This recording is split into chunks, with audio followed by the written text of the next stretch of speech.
शुरू से पढ़ा। Friedel craft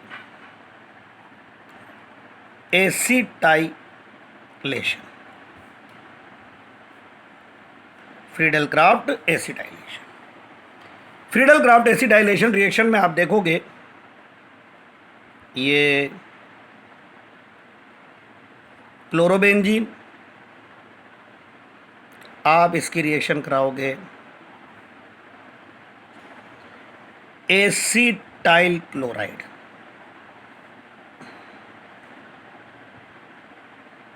in presence of Lewis acid like AlCl3। ये यहाँ से हेट्रोलाइटिक क्लीवेज होगा, CH3 C डबल बॉन्ड, यहाँ आ जाएगा पॉजिटिव। ये हो गया आपके पास में Cl क्लोरोबेंजीन और ये एसिटाइल क्लोराइड, ये अटैक करेगा।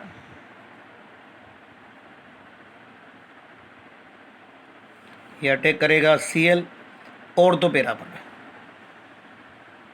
COCH3 प्लस Cl और ये आ जाएगा COCH3। बेंजीन पर पे दो ग्रुप, ये आ रहा है कीटोन, मेन ग्रुप है, इधर फिनाइल इधर methyl ketone, methyl phenyl ketone, और इसका कॉमर्शियल नेम होता है एसिटोफिनोन। तो एसिटोफिनोन पे ऑर्थो पे क्लोरो, आप IUPAC बोलोगे तो 2, ortho chloro acetophenone, para chloro acetophenone. और ये आपके एल्काइल हैलाइड की केमिकल प्रॉपर्टीज खत्म। अब चैप्टर की लास्ट हेडिंग चलती है, उसको आप पढ़ लीजिए, फिर क्वेश्चन आंसर करा देंगे, या आपका लेसन नंबर 9 कंप्लीट हो जाएगा। हेडिंग है पॉली हेलोजन कंपाउंड। नाम से क्लियर हो रहा है, इसमें आपको 3-4 कंपाउंड पढ़ाने हैं, पढ़ा देते हैं अभी। पोली का मतलब होता है मेनी, मेनी मीन्स एक से ज़्यादा, more than one. Halogen compound, सबसे पहले आपके पास में इसमें आता है फ्रेओन, पूछा जाता है इनके बारे में। इसी को हम बोलते हैं क्लोरोफ्लोरोकार्बन, CFC, क्लोरोफ्लोरोकार्बन फ्रेओन।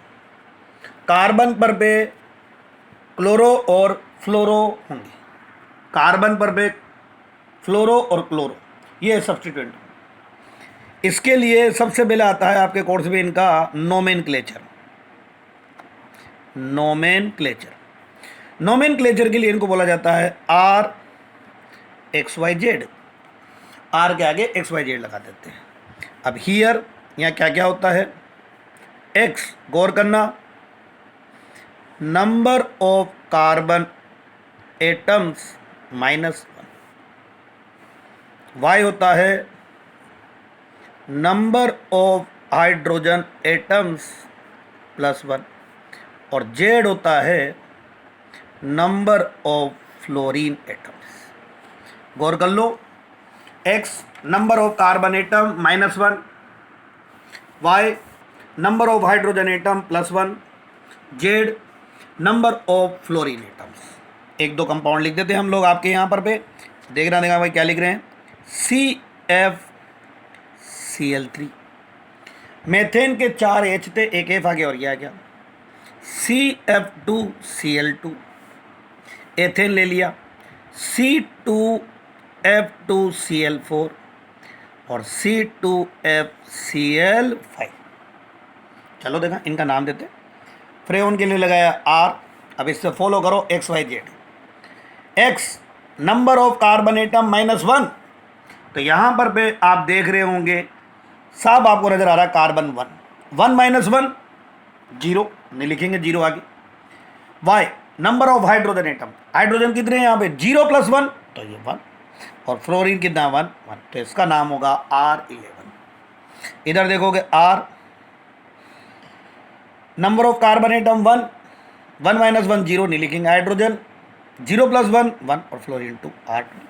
यहाँ लिखेंगे R, कार्बन है यहाँ पर पे 2, तो 2 माइनस 1 1, हाइड्रोजन 0 प्लस 1 1 और फ्लोरीन 2, तो ये होगा R112 और ये हो जाएगा R, ये 2 तो ये 1, हाइड्रोजन 0 प्लस 1 1 और ये 1।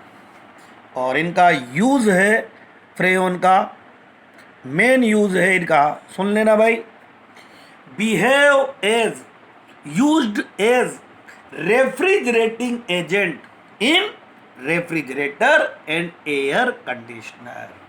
दोबारा बोलता हूं, freons are used as a refrigerating agent in refrigerator and AC, air conditioner में ये काम में आते हैं।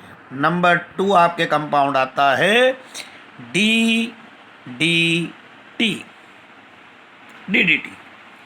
फ्रेयोन DDT, ये आया हुआ है और आता है। पहले तो इसका फुल नेम, तो इसका फुल नेम देखा, याद कर लीजिए भाई, पैराडेश। पहले वाले D का मतलब है डाइक्लोरो, दूसरे वाले D का मतलब है डाइफिनाइल और तीसरे वाले T का मतलब है ट्राइक्लोरोएथेन।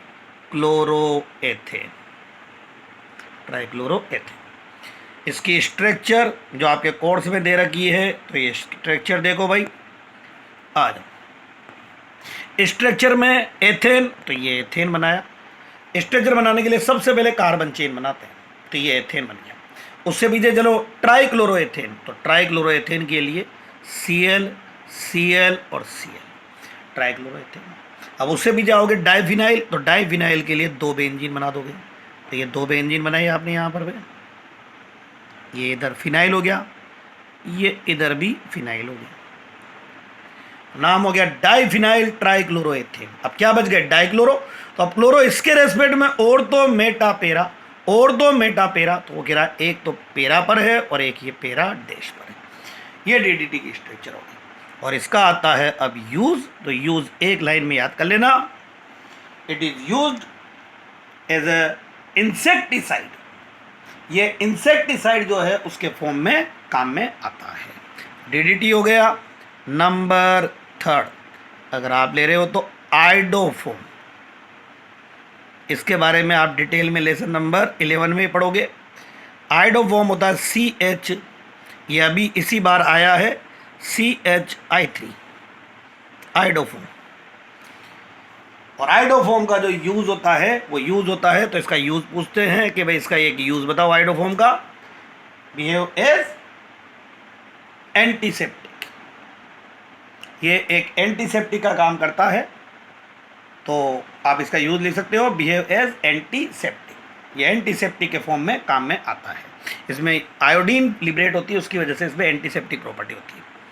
नंबर 4 पर आता है आपके पास में क्लोरोफॉर्म, जो सबको पता है सही, CHCl3, ये सॉल्वेंट के फॉर्म में भी काम में आता है, ये डाइज के फॉर्मेशन में भी काम में आता है, और एनेस्थेटिक एजेंट है, ये आपको सबको पता है इसे। और जब एनेस्थेटिक एजेंट है तो इसका एक सबसे इम्पोर्टेंट है कि ये प्योर होना चाहिए। अगर ये इम्प्योर है, अगर इसको आपने एयर में खुला छोड़ दिया क्लोरोफॉर्म को, तो when chloroform is exposed to air, air के अंदर और लाइट के अंदर अगर आपने इसको एक्सपोज कर दिया, छोड़ दिया, तो ये ऑक्सीडाइज हो जाता है।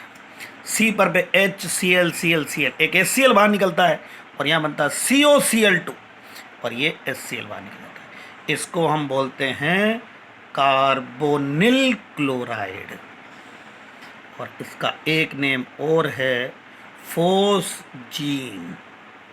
ये phosgene highly toxic gas, poisonous gas बनती है।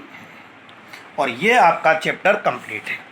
अब इसके मैं आपको थोड़े बहुत 1-2 कन्वर्जन समझा देता हूँ कि 1-2 कन्वर्जन कैसे करने हैं आपको। तो ये चैप्टर कंप्लीट हो चुका है, इसके क्वेश्चन आंसर आप करना सारे। मैं आपको कन्वर्जन समझाता हूँ, अगर आप इनकी सारी वीडियो देखोगे तो उनमें समझ में आ जाएंगे कन्वर्ट करने के लिए क्या क्या आता है। आपको 2 स्टेप काम में लेनी होगी। कैसे स्टेप काम में लेते हैं देखा, हम आपको एक बार समझा देते हैं। आपसे बोल रहा है कन्वर्ट करवाएगा 1 chloro butane two 2 chloro butane. इसका कन्वर्जन आप सो सिंपल एक बार में कर लोगे। 1 chlorobutane CH3 CH2 CH2 CH2 और Ca। अब 2 क्लोरोब्यूटेन में कन्वर्ट करने के लिए पहले आप इसका करोगे डिहाइड्रोहेलोजिनेशन।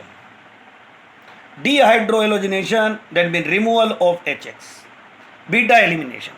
आप इसकी रिएक्शन कराओ एल्कोहलिक KOH। सबको पता है एल्कोहलिक KOH होगा बीटा एलिमिनेशन। बीटा एलिमिनेशन में यहां से Cl और यहां से H, तो ये बनेगा CH3 CH2 CH double bond CH2, ये बन जाएगा ब्यूट-1-ईन। ब्यूट-1-ईन बनने के बाद अब आप इसके अंदर में करो एडिशन ऑफ HCl, और अब आप अपनी कंडीशन देख लो कि आपको क्या चाहिए, मार्कोनिकोव के एंटी मार्कोनिकोव, उसके अकॉर्डिंग कंडीशन लगाओ। तो आपको Cl यहां पर पे चाहिए, अब इस बार इस जगह पे Cl चाहिए, तो आपको कौन सा रूल लगाना है, negative part of addendum goes that carbon which contain laser number of hydrogen atom that mean Markovnikov. तो यहां आप पेरोक्साइड नहीं लिखोगे, एब्सेंस ऑफ पेरोक्साइड, तो मार्कोनिकोव रूल लगा दो। मार्कोनिकोव रूल लगाते CH3 CH2 CH, यहाँ आएगा Cl और यहाँ जाएगा CH3, ये बन जाएगा 2 क्लोरोब्यूटेन। तो कन्वर्जन हो गया। ऐसे आपके बहुत सारे कन्वर्जन दे रखे हैं। एक कन्वर्जन था एनिलीन टू क्लोरोबेंजीन, जो मैंने आपको बता दिया था। एनिलीन से पहले आप बनाओगे benzene diazonium chloride. Benzene diazonium chloride के लिए आप रिएक्शन कराओगे डाइएजोटिसेशन रिएक्शन, और डाइएजोटिसेशन रिएक्शन करने के बाद आप उस पर एडिशन करोगे, बेंजीन डाइएजोनियम क्लोराइड बन जाएगा। आप उसकी रिएक्शन कराओ HCl से in presence of cuprous salt, तो सेंडमेयर रिएक्शन, पीछे वाली वीडियो में देख लेना आप। कॉपर पाउडर तो कार्डरमान और क्लोरोबेंजीन बन जाएगा। यानी आपके जो रिएक्शंस हैं वो सारी 2 स्टेप कन्वर्जन है, पहले एक बनाना और फिर उससे दूसरा बनाना। और ये आपका लेसन नंबर 9 कंप्लीट है। कल से आपको लेसन नंबर 10 पढ़ाएंगे।